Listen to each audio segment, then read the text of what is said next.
Okay, so in this video, we are prepping Izzy to be able to go on a plane, also just to help her become a more resilient dog that can deal with more stressful scenarios. She has a history of really bad separation anxiety, very disrespectful towards owners, nipping, biting, trying to play constantly. You're gonna see a little bit of that in the video. I let some of it go and then kind of shut her down, honestly, just to see if I could. I didn't want to shut down too much because nervousness, when a dog is nervous, they'll revert to certain behaviors. And because I'm working on something where I do want a little bit of drive in her, I decided to just try to let a little bit of it go and then see if I could control her pretty quickly. And I could, but you at home, you might be working on something that makes your dog nervous and they revert to doing the same thing, which leads to nipping or biting you or your feet or the leash or whining in place. Like you might see some after effects of that in the evening.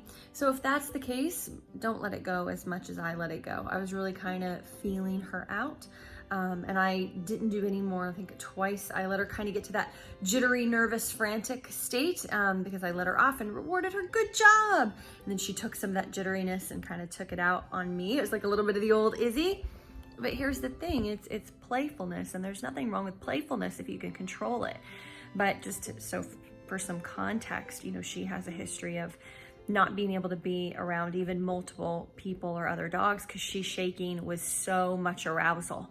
And so please just keep that in mind, is that how you do it with each dog is going to be a little different depending on what behavioral things you're working on with that dog. It's also why I didn't pull food out with Izzy, because I knew that that would make it 10 times worse. Whereas a lot of dogs, I use food on this exercise calmly.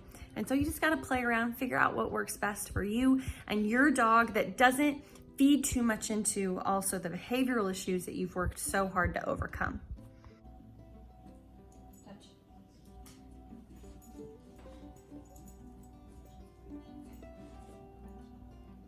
Yes.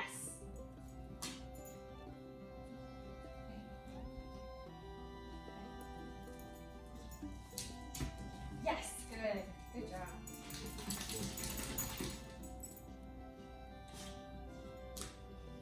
Yes. Yes. Good job. Yeah.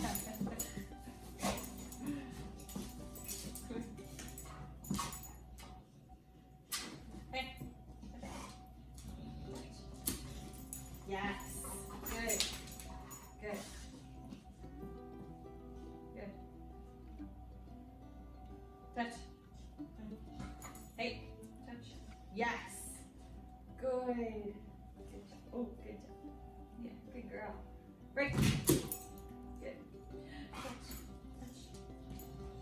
Good. Good girl. Hey. Sit.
Girl.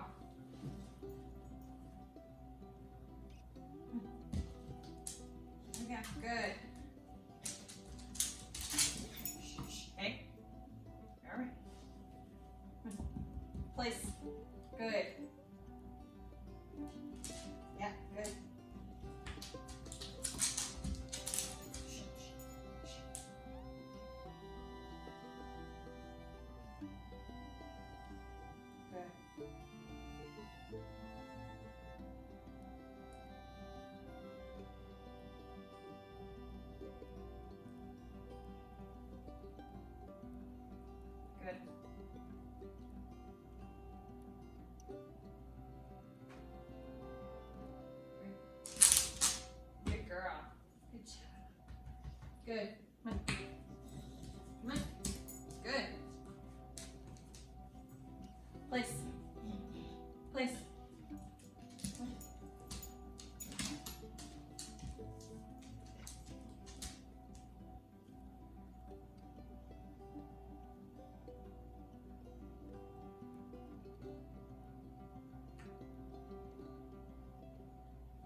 Good.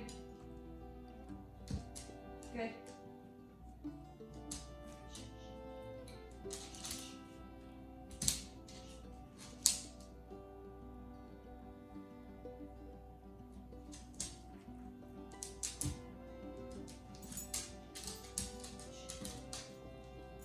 Place. Place. Good. Place. Good. Sit. Sit. Good girl. Good job. Good girl.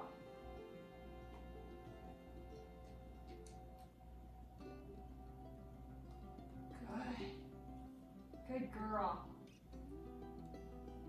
Good job. Nice. Good. Good job. Break. Yeah, that was good. That was a good girl. Yeah. What? That was good. That was good. Yeah. Down. Good. We'll take a break. Take a break. Touch. Come on. Yes.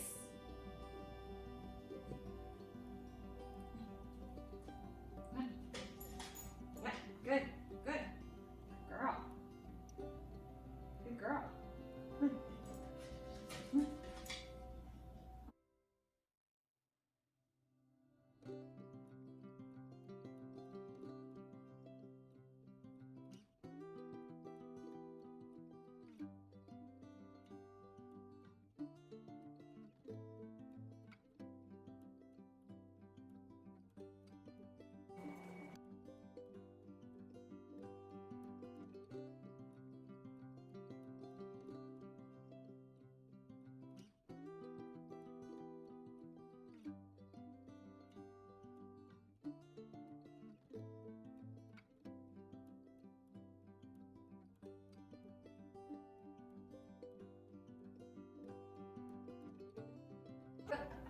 Let's go. Let's go. Yes. Yeah. Good girl. Good. Good job. Good job.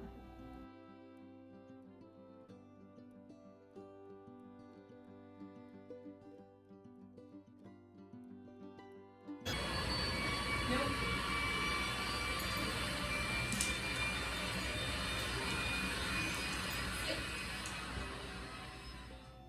Good. Break.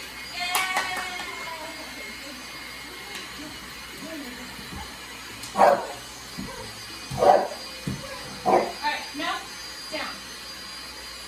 Good. Place.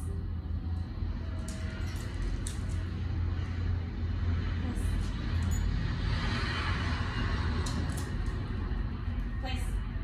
Come on. Come on. Sit. Good.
This is sort of a rocking chair.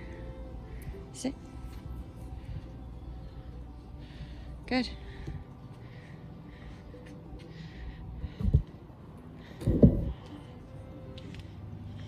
Just gonna move it.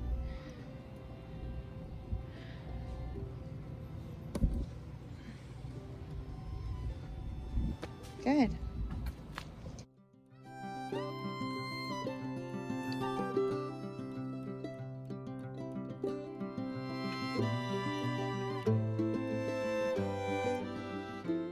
Good. Good.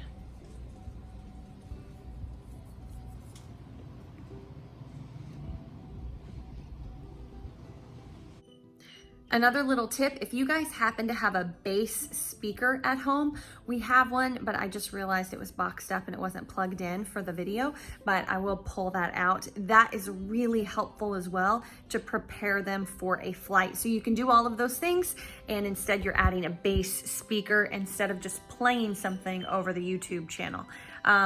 Another thing is a rocking chair. So I spoke to a few service dog trainers over the years, you know, getting ideas for this. A really common one is they'll use the rocking chair. I just like to find other ways to do it as well. If you don't have a rocking chair, which I didn't, but then I realized one of my patio furniture chairs was kind of like a rocking chair. But anyway, just to give you guys lots of ideas to play with at home. Just things that are hard that kind of throw them off a bit. If you have bleachers at the park, do the bleachers. Anything that you can kind of move around, a dog bed, if you like scoot a dog bed around while they're in it, will they pop up? I mean, there's a number of things that you guys can work on at home to just build resiliency in your dog, and then layer noises on top of it.